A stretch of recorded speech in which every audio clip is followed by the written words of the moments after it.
ఆర్థిక మాంద్యం, రిసెషన్.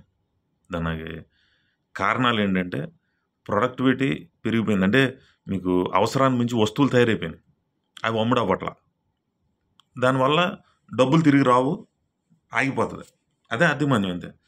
అయితే మనం చిన్న చిన్న జీవులకి ఆర్థిక మాంద్యంలో జాగ్రత్తగా ఎలా బతకాలి అంటే, దయచేసి ఈఎంఐలకు వెళ్ళొద్దు. ఎప్పుడైతే జీరో డౌన్ పేమెంట్ తోటి మీకు వస్తువులు ఇచ్చేస్తాం, అది ఇల్లు అవ్వచ్చు, కార్ అవ్వచ్చు, ఫోన్లు అవ్వచ్చు, ఏమన్నా అవ్వచ్చు. ఇప్పటికే భూమి మీద చాలా ఇళ్ళు పెరిగిపోయి అమ్ముడవుకున్నాయి, కార్లు అలాగే ఉన్నాయి, అన్నీ అలాగే ఉన్నాయి. ఇదేంటంటే ముందు మనతో బలవంతంగా మనకి అంటగట్టేసి ₹1,00,00,000 వస్తువుని నీకు అంటగడతాడు.